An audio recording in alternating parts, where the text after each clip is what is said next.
जय श्री कृष्णा, श्री राधे राधे। आप सभी का चीनू ब्लॉग में स्वागत है। गौ माता में 33 कोटि देवी देवताओं का वास होता है। गौ माता संपूर्ण रूप से पूजनीय है और हम उन्हें माता का दर्जा देते हैं क्योंकि वो संपूर्ण रूप से हमारे ऊपर समर्पित हैं। उन्होंने अपना सब कुछ हमें दिया है, बस हमें उनकी सेवा करनी है, बस और कुछ भी नहीं। उनके दूध में, उनके घी में, उनके हर एक चीज़ें उपयोगी और महत्वपूर्ण होती है। आज उन्हीं सभी में से हम गाय के दूध से घी और घी किस तरह से बनाया, मैंने लास्ट टाइम आपको बताया था। किस तरह से मैंने दही जमाया था, माखन बनाया था। तो माखन के बाद हमने जो घी बनाया है उसके बारे में हम आज के ब्लॉग में बात करेंगे। और माखन निकालने के बाद जो ताज़ा मई था तो हम उसे गाय को पीने के लिए भी देते हैं, उनके बच्चों को भी देते हैं अगर वो पीते हैं तो मेरी एक बच्चियाँ नहीं पीती है और बछड़ा जो है उसे बहुत पसंद है।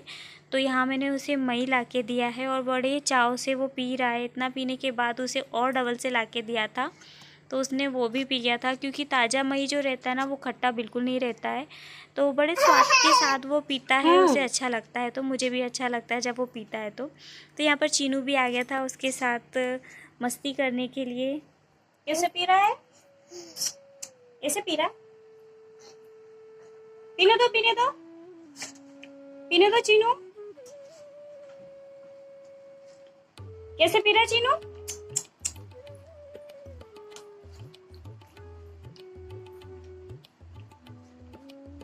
इधर देख के बोल, कैसे पी रहा है? यहाँ पर चीनू बछड़े की कॉपी करके मुझे बता रहा है कि वो किस तरह से मई पी रहा है। तो मैं एंजॉय कर रही हूँ उसकी सारी शरारतों को। गाय का घी हमारे शरीर में पाचन तंत्र को सही रखने में मदद करता है और खाना पचाने में सहायक होता है। और इसके अलावा भी बैड कोलेस्ट्रॉल को कम करने में सहायक रहता है और गुड कोलेस्ट्रॉल को बढ़ाने में भी सहायक रहता है। तो गाय का घी बहुत ही उपयोगी है। इसके अलावा भी आध्यात्मिक दृष्टि से देखा जाए तो गाय का घी बहुत ही उपयोगी है। और गाय का घी अगर हम शिवलिंग पे चढ़ाते हैं सोमवार के दिन तो हमारी जो भी इच्छाएं हैं, मनोकामना हैं, शिव जी भोलेनाथ हमारे पे ज़रूर कृपा करते हैं और इच्छाओं को पूरा करते हैं। और कोई जो रुकावट आ रही है हमारे जीवन में, परिस्थितियां कठिन हो रही हैं, वो भी आसान हो जाती है। हमारा स्वास्थ्य भी सही बना रहता है। इसके अलावा पूजन, हवन आदि धार्मिक कार्यों में अगर हम गाय के घी का इस्तेमाल करते हैं तो वो बहुत ही शुद्ध माना गया है और इसी का उपयोग करना चाहिए हमें, गाय के घी का।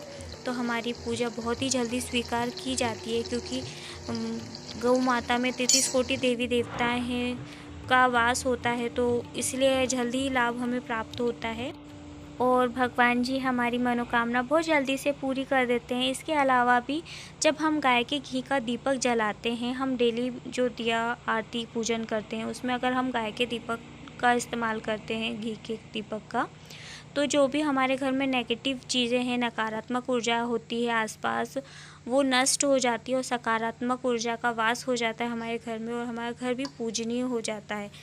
और यहाँ मेरा घी बनके एकदम तैयार हो गया है। अब इसे मैं छना के रख देती हूँ एक डब्बे में। जो नीचे नीचे का रहता है उसे मैं जल्दी इस्तेमाल कर लेती हूँ और जो ऊपर का रहता है उसे भर के रख देती हूँ बाद में इस्तेमाल करने के लिए। तो अब जब भी हमारे यहाँ गाय का घी तपता है तो बहुत इच्छा होती है कि इसका कुछ ना कुछ बना के खाओ, क्योंकि गाय के घी की खुशबू इतनी अच्छी रहती है कि 4 घरों तक आराम से पहुंच जाती है। तो यहाँ पर मैंने गाय का घी बनाया और शाम को ही फिर मैंने चूरमा बाटी बनाया। और हमारे घर में चूरमा बाऊजी को सबसे ज़्यादा पसंद है।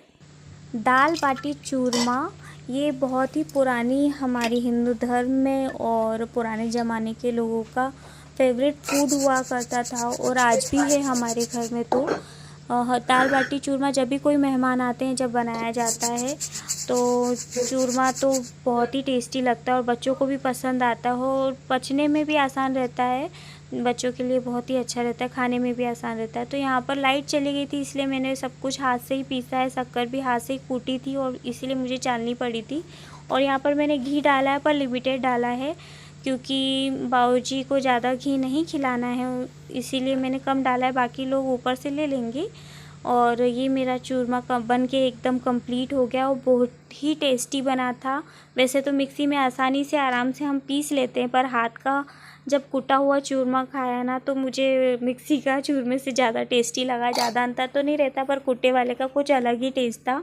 तो यहाँ मेरा चूरमा बन के रेडी हो चुका है और यहाँ पर दाल, पानके और चूरमा बनाया है। तो ये रहा मेरा आज का खाना। आज के ब्लॉग में मैं करती हूँ मेरे चूरमे को एंजॉय।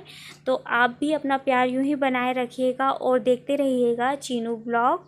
आप सभी को प्रेम से भरा श्री राधे राधे।